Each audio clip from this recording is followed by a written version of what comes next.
Assalamualaikum warahmatullahi wabarakatuh. Selamat datang di Fadilah Sholawat TV channel. Jangan lupa untuk like, subscribe, dan aktifkan loncengnya agar senantiasa mendapatkan tausiah-tausiah terbaru dari channel kami.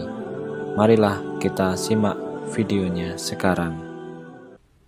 Bismillahirrahmanirrahim. Assalamualaikum warahmatullahi wabarakatuh. Waalaikumsalam warahmatullahi wabarakatuh. Jamaah sekalian, kita yang menyebabkan tergoda nafsu dan hawa nafsu kita, berarti kita harus tahu sebabnya apa. Kalau sebabnya terlalu panjang mata kita, melihat kanan kiri, suka terpengaruhi dengan gambar-gambar, berarti harus jaga pandangan, jaga mata. Kalau sekali pandangan boleh, sekali ya. Allah halalkan kalau sekali. Maksudnya sekali apa? Oh, astagfirullahaladzim. Kalau sudah melihat bukan halal kita, bukan hak kita, bukan muhrim kita, ini sudah lihat kan? Bikin astagfirullahaladzim. Udah langsung. Tapi ada yang juga pemuda-pemuda yang akal-akalin masalah ini. Begitu saya negur seorang pemuda, dia melihat sekali. Ustaz, masih sekali Ustaz. Panjang nih. Jadi Allah menghalalkan satu pandangan sambil Rasul memberikan solusinya. Rasul SAW bersabda, ketika kita melihat satu kali dan langsung segera beristighfar, Allah Subhanahu wa Ta'ala akan menggantikan dengan cahaya di hati. Akhirnya semakin lama, semakin merasa kenikmatan di hati kita. Keindahan iman, keindahan menjaga pandangan. Tapi kata Rasulullah, kalau membiarkan mata melihat, akhirnya akan berhasil syaitan melimbarkan panahnya. Satu panah dilimbar oleh syaitan dengan satu pandangan. Kalau kita tidak segera tutupi dengan istighfar, berarti panah kita atau panah syaitan sudah kena ke hati kita. Lama kelamaan titik hitam, terlalu banyak titik hitamnya, akhirnya kita merasa keberatan terbangun salat tahajud malam hari. Ada seorang bertanya Al-Imam Al-Fudail bin Iyad. Ada riwayat Imam Al-Hasan Al-Basri. Aku dulu biasa suka tahajud, suka salat malam. Tapi tiba-tiba kok merasa berat. Kalau mau bangun susah. Padahal sudah saya siapkan diri untuk membangun malam hari. Apa sebabnya? Aku merasa keberatan bangun. Apa kata Imamul Hasan Al-Basri? Kabbalatka dhunubuka wa ma'asik. Terikat dirimu gara-gara dosa dan maksiat. Terpengaruhi dosa maksiat itu. Kehilangan khusyuk. Pasti sebabnya dosa maksiat. Yang paling bahaya dosa adalah dosa mata. Memang tidak terlalu terasa di saat kita lihat.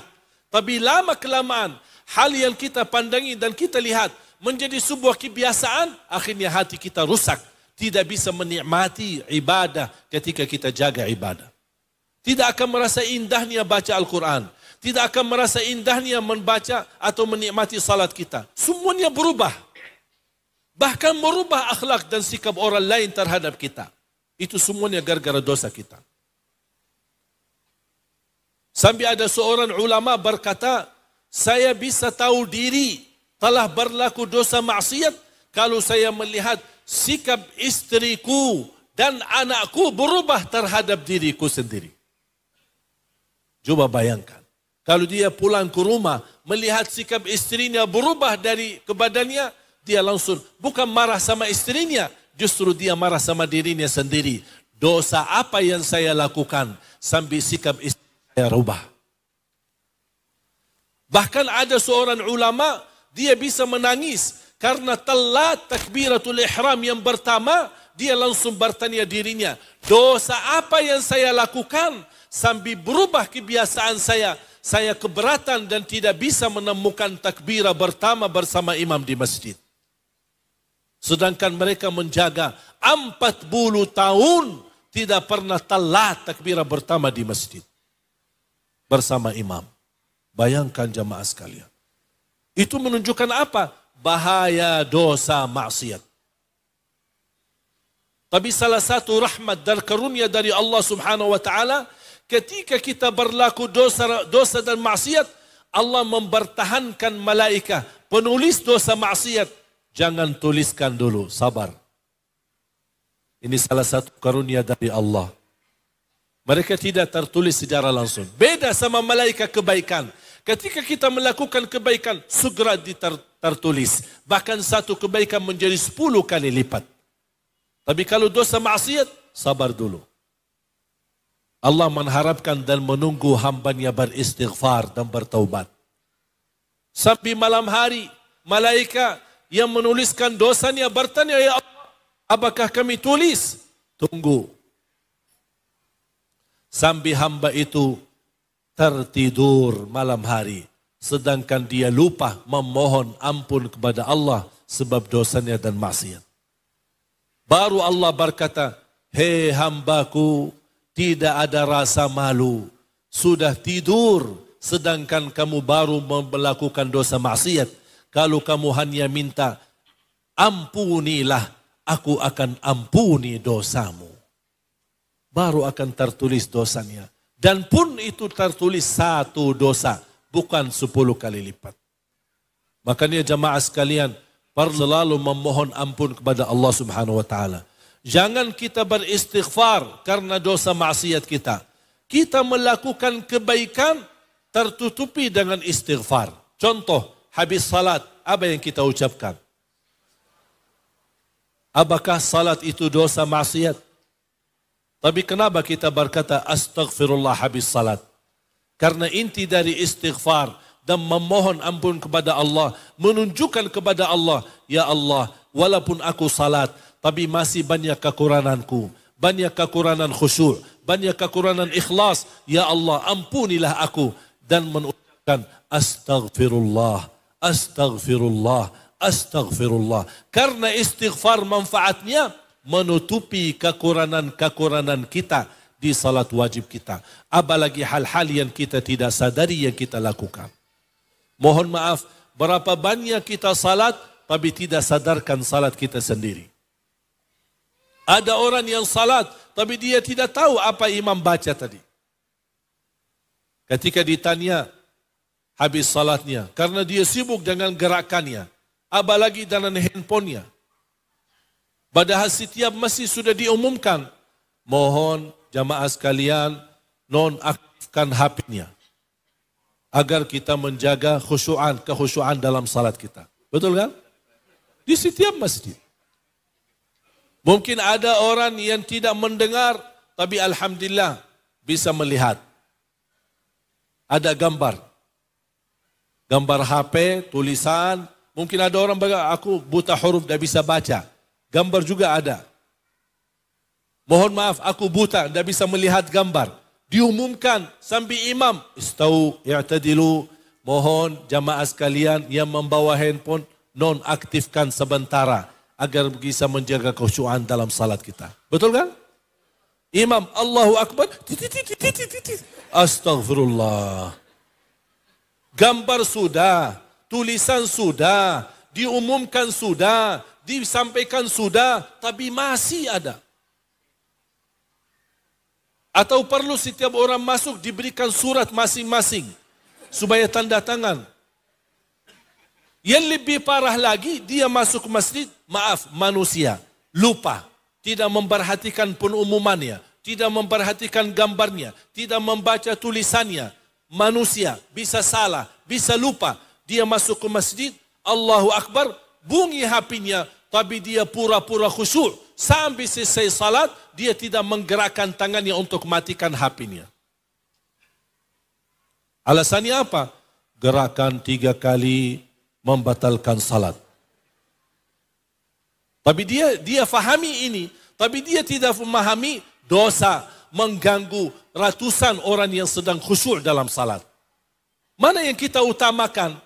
Mana yang lebih besar masalahnya? Mengganggu orang banyak, mengganggu kekhusyuannya atau menggerakkan tangannya? Berarti lebih besar mengganggu orang lain, gerakkan tangannya, matikan handphonenya, lanjutkan salatnya. Tidak menjadi masalah. untuk menjaga kekhusyuan diri kita. Yang lebih parah lagi, apalagi kalau ada lagu India. Iya, kadang-kadang kita menikmati bacaan imam, malah goyang-goyang badan kita. Gara-gara HP orang. La haula wala quwwata illa billah. Masih ada yang mendengar, matikan suaranya, silent, tapi dia membawakan handphonenya di bawah. Tapi layarnya ke atas. Masya Allah, kita ingin menjadi khusyuk. Ini salat cuma 5 waktu. Tapi mohon maaf, banyak masalah dalam salat kita. Makanya banyak masalah dalam kehidupan kita. Wallahi, kalau salat kita beres, Allah akan uruskan semua urusan dunia kita. Tapi karena kita tidak menjaga, memperhatikan salat kita. Sampai HP terbawa mengganggu, menggoda kita dalam salat. Bahkan ada orang yang membaca qul supaya bisa menghilangkan qul a'udzu birabbil falaq, qul a'udzu birabbin nas, a'udzu billahi minasyaitonir rajim. Tapi dia lupa niat a'udzu billahi min HP yang mengganggu dalam salat. Itu yang diperlukan. Karena bukan ucapan a'udzu billahi minasyaitonir rajim, sebuah ucapan tapi tidak dilakukan hal-hal yang menggoda kita dalam salat. Simpan layarnya ke atas. Begitu masuk ada telepon atau SMS, biasanya apa? Nyala layarnya kan? Ini nikmati lagi salat, tiba-tiba nyala layarnya menjadi... Saya sendiri merasakan di samping saya. Sampai saya tergoda, astagfirullah, ini lagi orang perhatikan salat atau lagi lihat HP-nya. Pas sampai di ruku' sama mempandangi HP-nya. Pas lagi di sujud, jangan hidungnya di karpet, malah di atas HP-nya. Barangkali mau lagi baca WhatsApp-nya. Astagfirullahalazim. Coba begitu selesai salat. Apa yang terjadi? Imam lagi baca doa, lagi baca zikir. Dia istighfar. Subhanallah, subhanallah. Tangan kanannya, tapi tangan kirinya memegang handphonenya. Imam lagi berdoa. Amin, amin, amin, amin, amin. Rusak ibadah kita. Rusak salat kita. Rusak suasana masjid yang semestinya menjadi masjid suci terhormat yang kita tinggalkan segala sesuatu. Ketika masuk masjid, salah satu doa, Allahumma ftahli abwaba rahmatik. Ya Allah, bukakan pintu-pintu rahmatmu ya Allah untuk kami. Berarti kita sudah siap menjemput rahmat Allah. Tidak ada hal-hal yang merusak ibadah kita. Tapi ada saja. Ini yang perlu kita muhasabah di tahun baru Hijriyah. Mohon maaf, mungkin hal kecil dianggap kecil. Memang kecil. Tapi kalau terlalu sering, itu membahayakan, merusakkan ibadah kita. Memang dosanya nampaknya kecil, gampang. Kita lakukan hari ini, besok kita lakukan. Memang kecil-kecilnya dosa tidak terlalu bahaya. Tapi kalau terlalu banyak, akan menimbulkan bahaya. Karena dasar gunung-gunung yang begitu besar, mulai dari batu kecil demi batu kecil menjadi gunung besar yang tidak bisa tergoda dan tidak bisa digoyangkan. Bagaimana dengan hati kita? Sedangkan kalau Allah turunkan Al-Quran di atas gunung, dia bisa kencang dan bisa tergoyang karena kekhusyuannya kepada Allah. Gimana hati? Apakah mohon maaf hati kita sudah menjadi lebih keras dan lebih kasar daripada batu gunung? Na'udzubillahi min zalik. Doakan cita-cita kami, mohon maaf, saya bersama adik-adik kami bukan datang ke Indonesia untuk berjalan-jalan. Untuk mencari lebih nyaman ibadah. Kalau kita mau nyaman ibadah, Madinah lebih nyaman. Kalau kita bicara suci, Madinah lebih suci.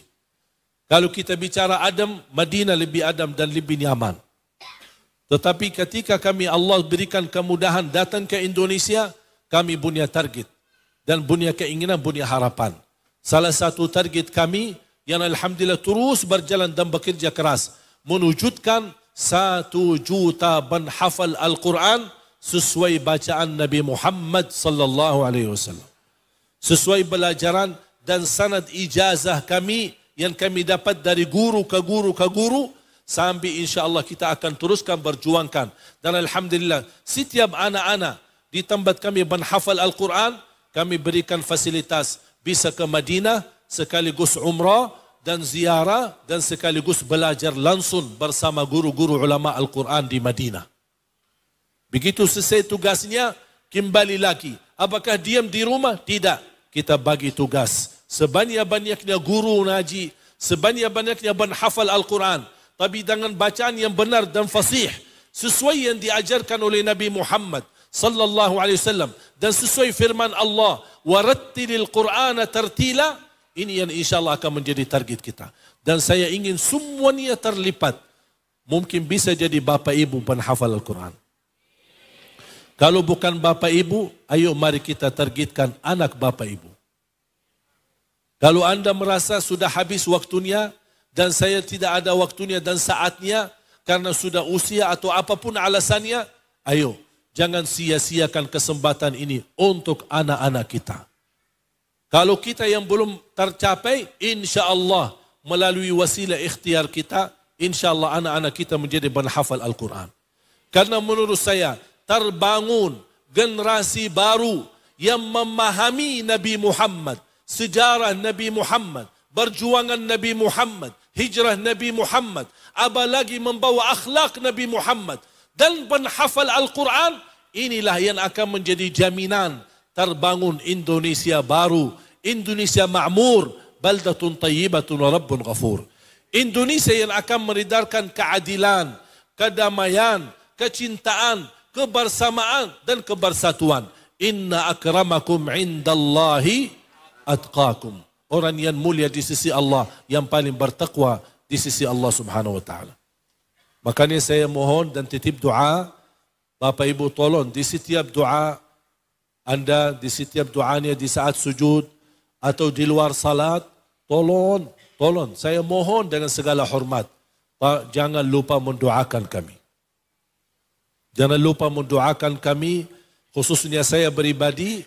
Tolong didoakan agar tetap sehat, tetap istiqamah, tetap terus memperjuangkan dan tidak memiliki kepentingan dunia, tidak memiliki syahwat dan kepentingan dunia, hanya semata-mata perjuangan kita semata-mata karena Allah Subhanahu wa taala. Ingin sama-sama mencari ridha Allah, ingin sama-sama mendapatkan syafaat Nabi Muhammad sallallahu alaihi wasallam. Dan mudah-mudahan insya-Allah segala infak, insya-Allah segala bantuan, segala kepercayaan dari jamaah yang saya bisa sendiri menjaminkan, insya Allah tidak disalahgunakan, dimaksimalkan. Saya sendiri kontrol semua bantuan dan infak jamaah dari manapun melalui rekening yayasan maupun yang datang sendiri langsung ke kantor kami di Jalan Jatinegara Barat dekat Terminal Kampung Melayu atau yang bertemu kami di majlis-majlis, insya Allah semua infak dan bantuan kami sendiri yang kontrol, kami sendiri yang mengarahkan agar maksimal niat Bapak Ibu benar-benar terwujud menjadi kenyataan. Agar insyaAllah terwujud segera dan cepat penghafal Al-Quran. Dan kita sudah melihat, alhamdulillah program Hafiz Indonesia, program-program yang lain yang sudah 6 tahun berturut-turut masih mendapatkan acara yang terbagus dan terbaik. Bahkan sambil terpengaruhi dengan suasana di negeri Arab. Mereka meminta bagaimana bisa sama acara ini tapi dilakukan di negeri Arab. Acara Hafiz Indonesia. Belum lagi di pesantren kami, alhamdulillah dalam tahun ini sudah ada 12 anak-anak santri menghafal dan sudah tamat 30 juz. Dan insyaAllah kita akan hadirkan salah satu sahabat saya, baru usia kira-kira 25 tahun, tapi dia menghafal lebih dari ratusan ribu hadis. Sahih Bukhari dia hafal, Sahih Muslim dia hafal, Sunan Imam Tirmizi hafal, Sunan Abi Daud hafal, Sunan Imam Ahmad Hanbal hafal, Sunan Ibnu Majah hafal, semua buku hadis dia hafal. Hanya tinggal kita sebutkan nama hadisnya, dia bisa terangkan hadis itu di mana dan diletakkan di bab berapa dan halaman berapa. Dan kita bisa mendatangkan seorang ajaib, seorang anak buta yang sudah pernah saya datangkan 2 kali ke Indonesia. Usianya 12 tahun, tapi menghafal Al-Quran. Sejak lahir dia buta, sudah karena kena operasi, salah operasi, akibatnya menjadi buta, tapi dia menghafal Al-Quran. Dengan jumlah halaman, nomor ayat, Asbabun Nuzul, hafal tafsir Ibn Katsir, dan hafal lebih dari 800 hadis. Dan dia orang buta.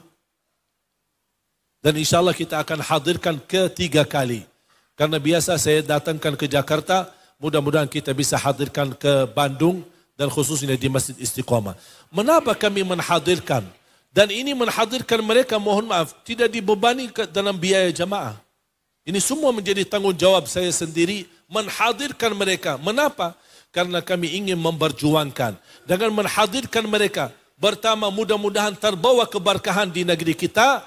Yang kedua, terinspirasi anak-anak kita. Melihat mereka yang memiliki keterbatasan, tapi semangat untuk menunjukkan yang terbaik untuk agama Allah, untuk Al-Quran. Makanya dukungan jamaah sekalian sangat berharga bagi kami untuk terus istiqamah. Karena Nabi Muhammad ketika berjuang, dia tidak berjuang sendiri. Nabi Muhammad ketika berhijrah, dia pun tidak berhijrah sendiri. Dia datangi Sayyidina Umar bin Khattab membawa separuh hartanya. Sampai Umar bin Khattab merasa dengan ideologi fikirannya, separuh hartanya, siapa lagi yang bisa mengalahkan Umar bin Khattab radhiyallahu anhu? Dengan membawa separuh hartanya untuk diinfakkan kepada Rasulullah, membantu hijrah dan membela Islam.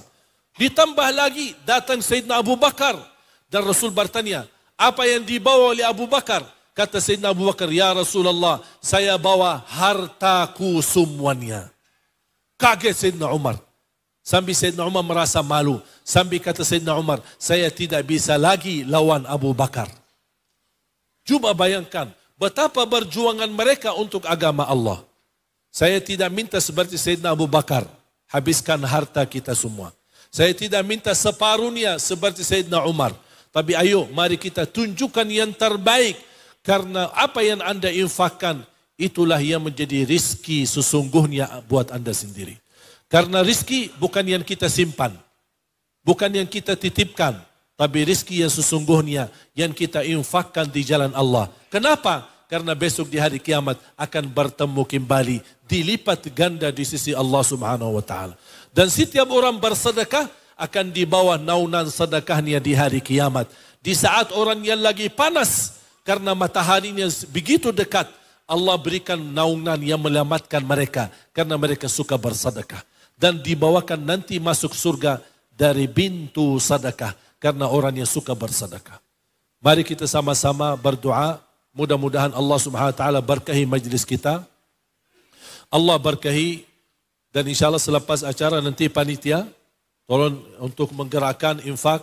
Mudah-mudahan insyaAllah apa yang kita niatkan, tolong setiap anda berinfak. Bukan hanya di majlis ini. Sama ustaz siapapun, dimanapun, jangan lupa anda berdoa. Salah satu yang saya perhatikan, Masya Allah luar biasa. Masyarakat Indonesia luar biasa soal infak sedekah, selalu luar biasa. Kedermawanannya luar biasa. Terbukti nyata kesukaan jamaah untuk memberi infak dan sedekah. Tetapi banyak orang yang lupa berdoa saat bersedekah. Padahal sedekah salah satu wasilah terkabul doa kita.